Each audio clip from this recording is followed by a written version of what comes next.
Hey friends, I've just returned from a little walk outside. It was beautiful. There were some cotton candy clouds in the sky, if you know what I mean. It was really just stunning. The weather was perfect. I was bundled up. I'm not gonna lie, it's a little cold, but it was still really nice, crisp fall air that was very refreshing and exactly what I needed before I get into this podcast.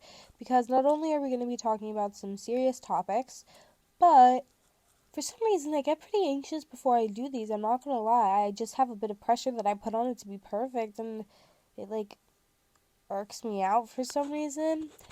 I don't know. I'm so comfortable talking in front of people, but talking in a room and just staring around at all my distractions in front of me is just so odd. So I've just decided that I'm going to close my eyes when I'm filming this podcast, and I am now closing my eyes as I have been for the past 15 seconds, and it seems to be working a bit, though I am currently rambling. Maybe we should get into today's topics. I don't know about you, but I certainly had my ups and downs this week. The week started off pretty rough. Some nights crying, some nights smiling. Uh, More so crying. I'm working on it. I don't know. Something about my tear ducts in school just don't go together. If there's one thing that's gonna make me cry, it's a test. I'm working on it, people. I don't want to embarrass myself any more than I already have. But here are some of the reasons that I've been a little stressed. And it's okay. It's not just school. Everyone has their own things going on. So here are some of mine. Y'all remember my ex-best friend, the one that stabbed me in the back a bunch of times, lied to my boyfriend and said that I cheated on him when I didn't. That one. It worked out. We're all good, thank God. But she is out of my life forever. However, why is she now trying to creep back in it? For some reason, she's responding to my stories and liking my stories. And granted, they're about serious things, stuff going on in the world. But it's it's an interesting time. That's all I have to say. It's a little suspicious. It's a little looking like an excuse, if you know what I mean. A happy birthday type situation side, and granted it's much more serious, I'm not gonna lie, but you know what I mean. Anyways, the truth is I miss her. The truth is that I miss having a friend that I had a connection with for so long.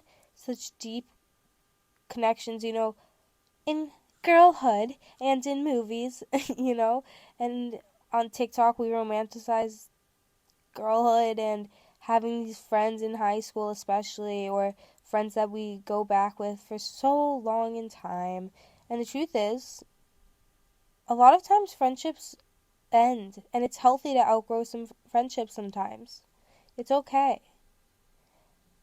As long as it's done for the right reasons, of course. But there are also those friendships that do last, and I feel like there's some sort of I can never say this word, romanticization.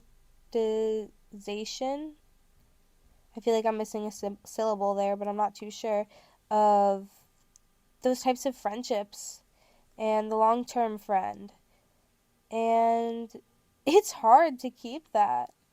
Not necessarily because of fighting, though that does happen. I'm not going to say middle school wasn't rough for everyone, but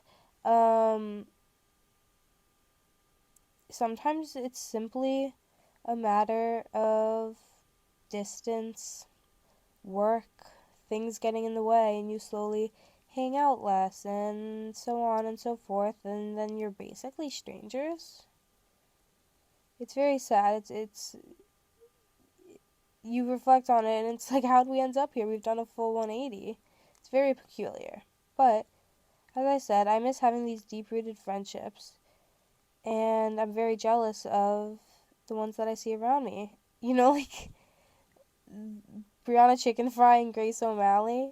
Those people, they go way back, and it shows in the way that they interact and the flair that they have when they're together and the connection that they have when they're together, the chemistry, I want that. I desire that so much. And I feel like my desire for friendship makes me overthink absolutely every single thing that I say in conversations. It makes my social anxiety, so much worse. And I just miss when I was little and I would talk to whoever, no matter their age, no matter their gender, no matter whether they dress like a monkey or whether they dress like a street artist or whether they were a mime. It didn't matter to me. All that mattered was just they could be a friend. Anyone could be a friend. But I've created this narrative in my head that friendship's supposed to be perfect, and I have to be this person in particular to be accepted into a friend group, especially because I'm moving into schools at an older age. I think it's switching schools, I mean, sorry. I think that it's just hard to break through those friend groups because, like I said, they have those long-term connections that do go back in time. And so that is part of why I'm struggling with those friends, like I said, and it's a bit complicated. But we ended up doing something really nice for Halloween together. That was really cool. And I was so stressed about Halloween. I put way too much pressure on it. Holy moly. Just because social media makes you think everything needs to be perfect, you know? And these costumes need to be perfect. And you have to look to what society considers perfect. Though absolutely everybody is beautiful, incredible, sexy, amazing sauce. But I had a really nice time and I feared that I wasn't going to, and there were moments that were certainly clouded by how I was feeling, and my anxiety did get the better of me at times, but I stuck it out. The fact that I even went was hard for me, to be honest. I wouldn't say that part of this whole friendship making struggle isn't in part because of me,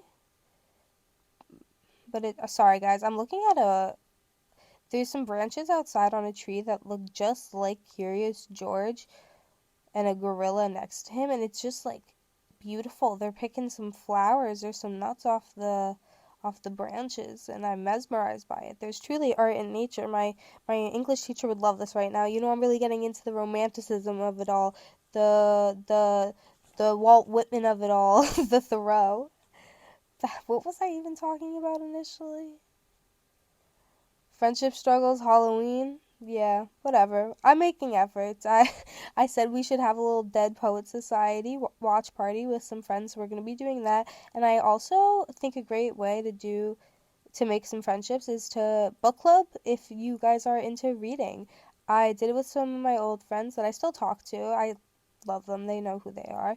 And I think it's just about time to redo it with some friends. Or maybe it'll be a movie club, a multimedia club, reading and movies. We shall see. But the next thing I'm going to move into is talking about long distance. Some of you may remember my boyfriend is taking a semester in Spain, and so I haven't seen him for a couple months. Granted, there is only 1 month left till I see him, and I'm so excited. But it's certainly been hard, and not because we like fought or anything. Fortunately, we are not like we have a very healthy relationship, and we've never really fought, and like nothing considered breaking up, never like that, you know. We had our 1 year and it was very cute, but then he literally left. Well, it was over while he left, but whatever. But he's gone and I really miss him, and I think it's putting a damper on my mood, and I just don't want to admit to myself that it is. And I think it's playing into my more somber mood and just like rise in depressive feelings, and I don't want to admit to myself that I like need him in a way, cuz like I don't want to be like that. I don't know. It like I'm weird with like I didn't even want to say I love you and admit I love you when it was true, you know? It's hard for me. But I'm just going to move away from this topic. I don't even want to talk about love right now. I do not feel comfortable. Guys, boundaries, okay? It's okay to set them. Now I'm going to discuss, was switching schools the worst necessary decision that I've ever had to make? Because, bro, I miss my old school. I miss my friends. I miss having those friends. It's just harder to keep the friendships with people, and I should be putting in more effort. I have been starting to a bit, but it's also hard because they're seniors now, I'm a junior now that I've reclassed, and so their schedules are so busy. My schedule is busy, but for different reasons, our schedules just, there's no time. And of course, theirs, because they go together at school, it's coordinated, and so they can do stuff, and they see each other every single day. But my time is limited with them. It's precious, but it's limited. And I also just miss like my teachers so stinking much. My physics teacher was just like my guardian angel in a way last year, as was my English teacher. And I'm so grateful for them and their kindness to me while I was going through everything. But most of all, I miss my dean, my counselor, I don't know what you guys call it, advisor, but she was literally an angel sent from heaven. Like a drop of sunlight, like tangled, plucked, and her hair was not made of sunshine, but she was a ball of sunshine, and she was glorious and just the kindest soul to talk to, and it was beautiful, and I miss her. And I actually went to go see her a couple of weeks ago on a day off, and it really, really helped my mood. It really gave me a boost of confidence talking to her. And if anyone's in a similar situation, I don't recommend that you let go of those friendships. You should put in those efforts to maintain those relationships with teachers if you had any, because they can be some really valuable people in your life and teach you some pretty cool things. Hey guys, I have a secret. I went back to talking with my eyes closed. Could you tell? Was I rambling?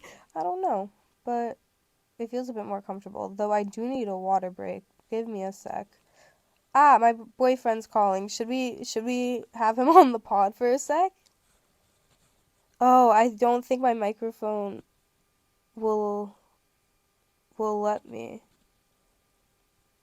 Hold on. I'm going to text him and I'm going to say filming pod, let me call you after. Okay, guys, we are back to business, back in action.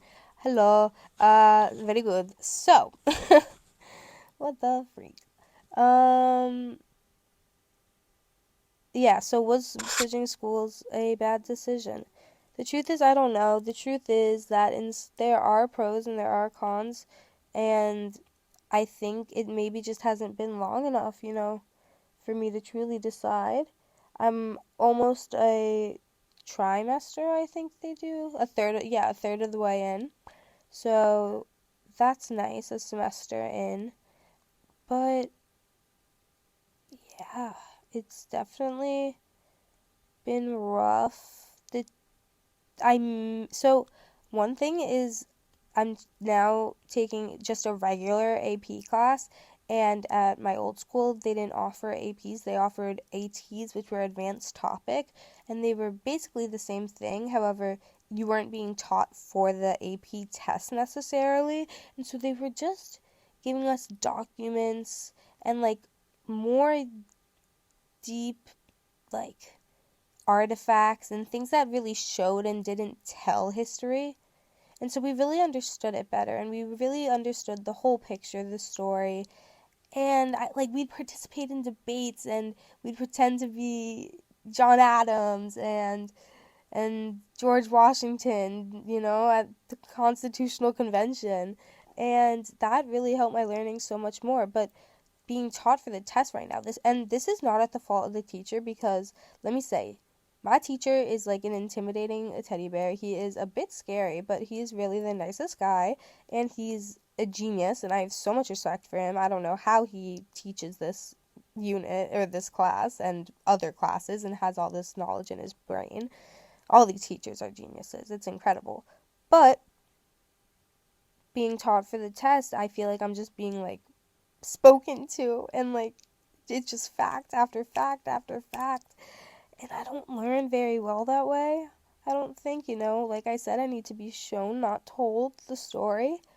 So it's rough. It's a lot of memorization, a lot of memorization and dates. And I I love history, but I don't love dates and I don't love battles. I love dates, the fruit.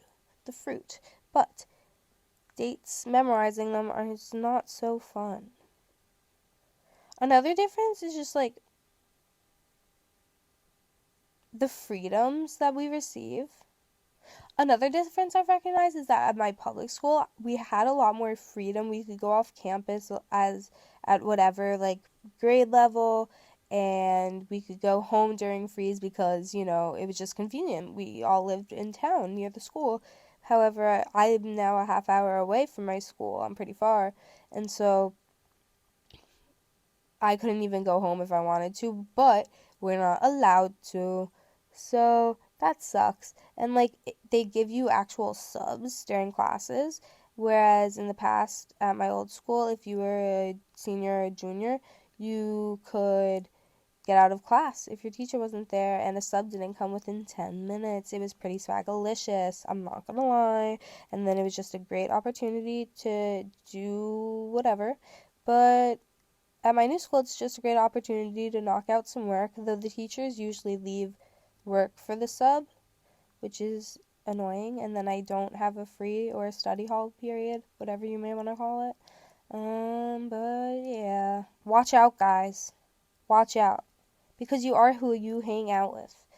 As I've navigated the 9 circles of hell that are the girls of high school, just kidding. That was very rude. They're lovely. But, not everyone meshes very well together, and that's absolutely okay. I don't want to be considered not a girl's girl. Guys, I listen to Ice Spice. Am I a girl's girl? That was a joke from my art class. But, am I bad like a Barbie? Because you're bad like a Barbie. That's right. Oh, I could go to talk about Barbie for days. Just how freaked it and how much it is and how much it ruined everything for girls everywhere, and forever will be ruined, and society will put pressure on us to succeed and be skinny and hold the standard, and I'm done with that fake crying bullshit. But it's true. Freak you, Barbie. But I love you, Trixie Mattel. Gosh, I love Trixie Mattel. I want to buy literally all of her makeup. She is so slay. But I just want to say that you are who you hang out with. As I've been circulating between these different groups of people, there are one or two girls who just seem a little nasty, a little catty, they're instigators. That's what they are. They like to instigate. And that's their prerogative, that's their business, but I'm not someone that's trying to fight. I'm not someone that's trying to be surrounded by negative vibes, someone that's constantly gonna be snappy, especially if you're a friend is not someone that should snap at someone all the time, and that just be common courtesy. Maybe once in a while it's a joke, obviously. But to constantly be doing that, I don't want those vibes. I just don't mesh with that. So, and also, I don't want to be associated with that, because then people will think that I'm like that, because you are who you hang out with, and you morph into that to a certain degree, as I explained with we're going to call this old friend Person A, or Person X, and in the same way that my old friend would constantly just make me feel bad, and I do things because of her that made me feel bad because they were not very kind, or I'd say things that were not very kind that I knew I didn't mean deep down, obviously. But you are who you hang out with. You morph into that, and so just be careful and mindful. Now we're going to be talking about some weekly wins. That's right, because it's okay to be celebrating ourselves, as you should, as you should. Everyone deserves to give themselves a pat on the back every single day, because humans cannot be perfect every day. Some days you're going to perform a little bit higher, and some days you're going to perform a little bit lower. And when you perform higher, you can be insanely proud of yourself and say, yes, I did more than I even meant to. I achieved today, And on those days where you do a little bit less, you can say, hey, look, I got this much done, And I'll get back to it tomorrow, and that's all right because I had that great day before and I can do it again. And you should give yourself credit for even being able to get up and get that attitude back in action because it's tough to get your mood up sometimes, I'm not gonna lie. But let's talk some weekly wins. So, first I challenged some fear foods for me, which if you don't know, a fear food is like a food for anyone that deals with any kind of eating disorder that's just a bit triggering, not to like use that overuse that term, but it's true. Like that could flare up a thought, a bad memory, or a food that in a way you're just scared of. It's called fear food for a reason. So I had some of that and it was delicious and I was very happy I did.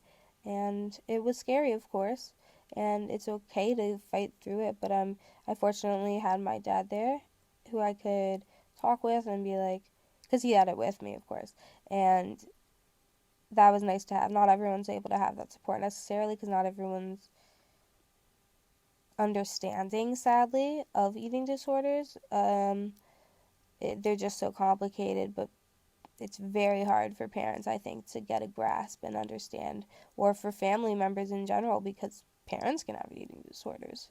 Um, just for any person from an outside perspective to truly understand all the inner workings and mechanisms that make an eating disorder run. But yes, anyways, I hope some of you guys can try some. I hope that you guys can maybe try to indulge a bit this weekend and pick up something that just brings you a bit more joy and a bit more happiness, even if it scares you a bit. Also, for some reason this Friday, I was really feeling myself.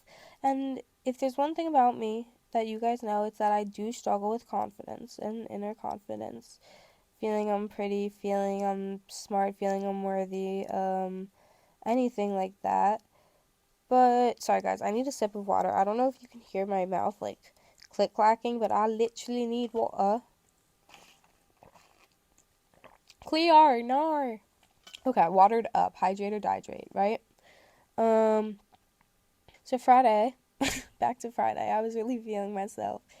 And I just thought it was nice because I don't have those days and marking those days, like I don't do a gratitude journal, but it's just nice to recognize those days. And I am kind of grateful for them because they are a reminder that it's not bad all the time. Because as I'm going to talk about later, like hopelessness is very hard and it's very real. But that is for a bit later. I babysat this weekend. It was pretty fun, getting my money up always feels good. And I made plans with some old friends, and I am currently in the process of that because, just like I said, our schedules are a bit, you know, tough to sift through, I would say, but we're getting there. So, the first, why did I just sound Canadian? What the heck? So, anyways, I also need to stop saying anyways. I'm trying to take anyways, like, and out of my vocabulary because I say them way too much. So, chugging along, the first topic that I really want to discuss today, and it is timely, is eating disorders and Thanksgiving. Now, we are going into Thanksgiving, which is, for anyone, I think, it can be a stressful holiday. There's so much talk about, like, there's almost this pressure, I think, to overeat, and then you just kind of hurt. And I don't think that's good for anyone, but all the food talk is just very stressful for people with eating disorders, whether it's positive or whether it's negative, because their holiday is simply, well, not simply, but is commodified to be entirely about the food, I would say. And that's what the commercials and the media push.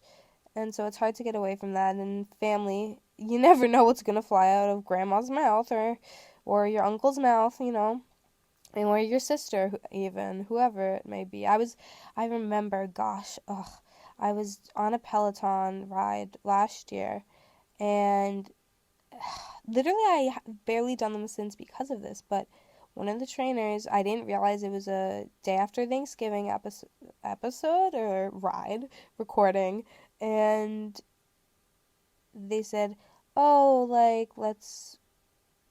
Basically, they made a comment that was just a bit triggering for me. I'm not gonna lie. About Thanksgiving and about exercising, and it just struck a nerve.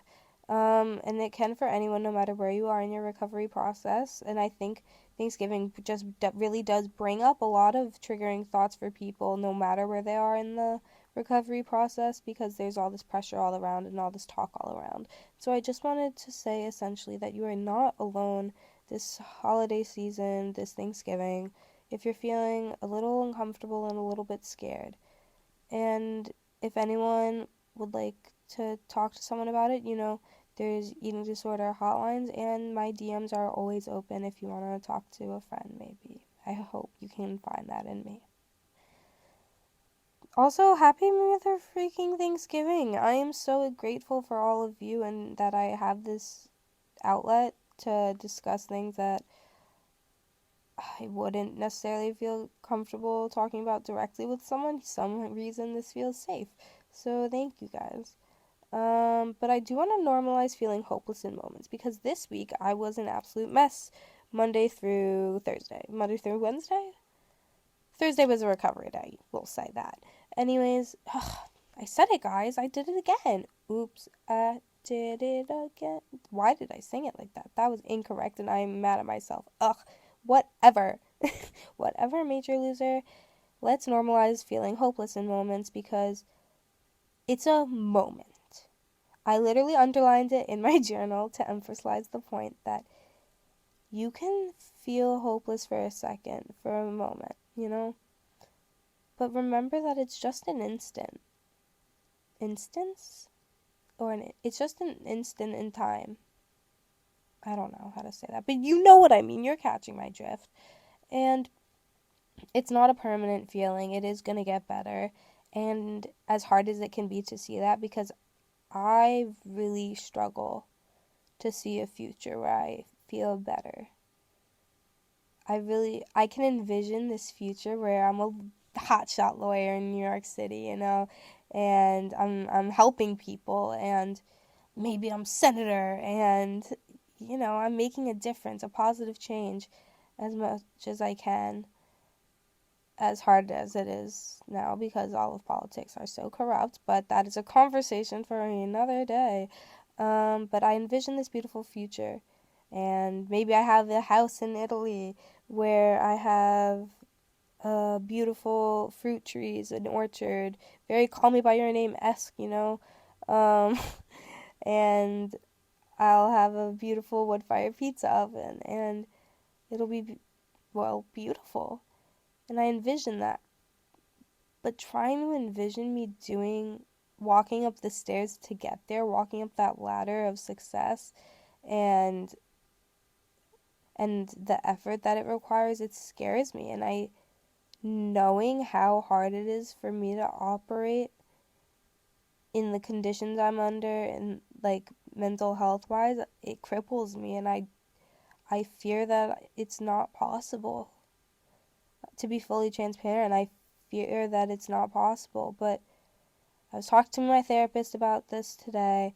She reminded me that it really is just a moment in time when you think this way, and we can never predict the future.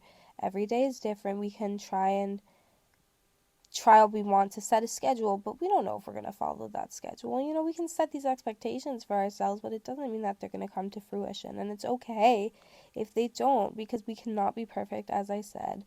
And maybe I won't be a hotshot lawyer, but maybe I'll be a little above mediocre, and that's enough for me as long as I'm helping people and genuinely making a difference. Even like school, applying to colleges is so scary for me, and I'm ever since I'd say sixth grade even, because sixth grade got to get into the advanced math class, and the seventh grade, and then the honors in eighth grade, because that makes you able to take the honors in high school, and then colleges see that, and blah blah blah, in college, and blah blah blah, and ACT this and SAT that, and it's so scary. But the truth is, it really doesn't matter what undergrad you go to, you can always transfer to. My mom always reminds me of this. If you're not happy and you have the means to, you can transfer.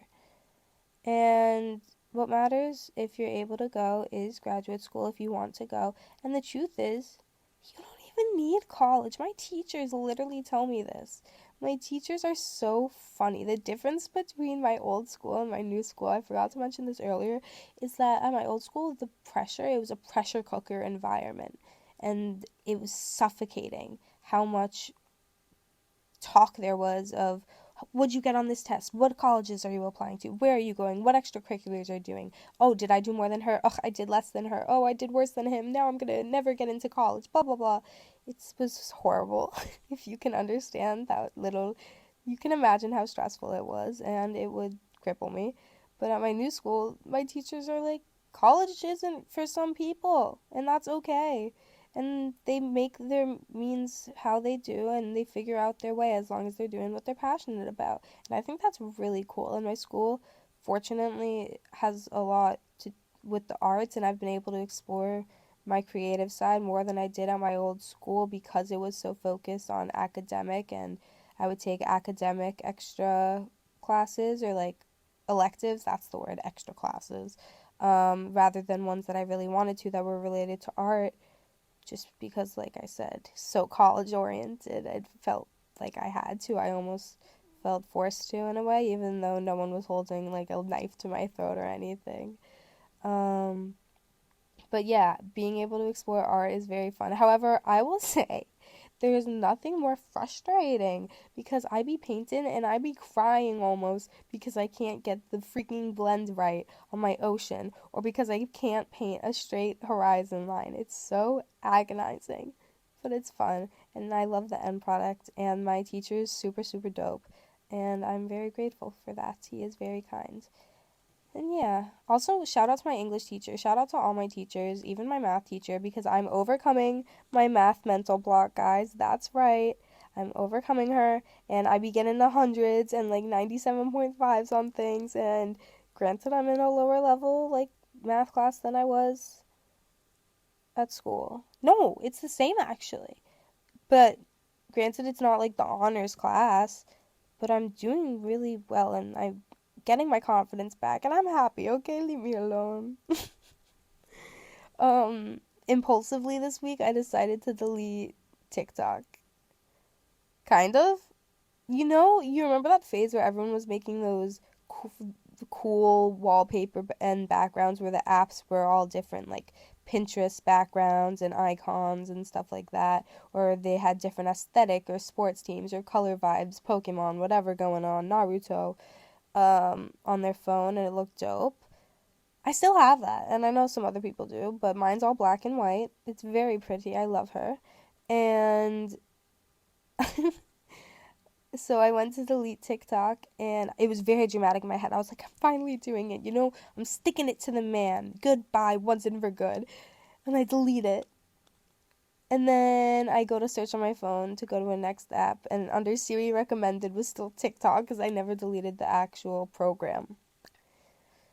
So all my drama was for nothing, but it felt very empowering. But I will say, not seeing it on my phone screen at all anymore has made me helped. I have gone on it so much less.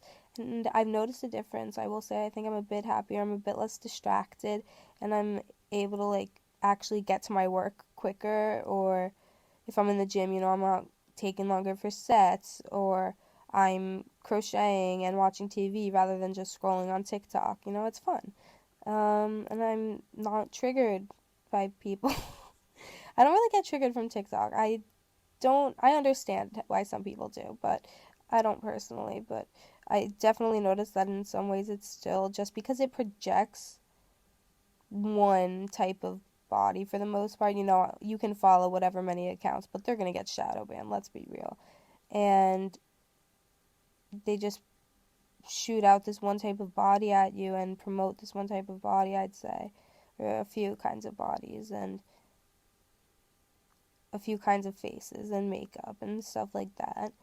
And so not seeing that every day and looking around at like the outside and all the different body sizes and shapes, and like I was in the mall with my mom, and granted she should not have said this because it did not feel good, because I was feeling good that day, and then she brought up body image. But she randomly goes, why do moms notoriously have to hurt girls' body image? It's so canon, it's so sad, but she genuinely is putting in so much effort to try, and this was said in good faith, so she tried. But she pointed out just the variety in bodies, and it didn't feel good in the moment, but I understand where she was coming from, and that it's true, and that it was refreshing. I will say that, just to be reminded that all these people were beautiful. I didn't think anyone was ugly, and yeah. So it feels cool. Maybe I'll delete Instagram next. I'm kind of getting there, I will say, because I'm tired of seeing happy friendships. I'm bitter, guys. I'm jealous. I have FOMO. My FOMO's at an all-time high. I must admit it. It's true. You caught me red-handed. But whatever.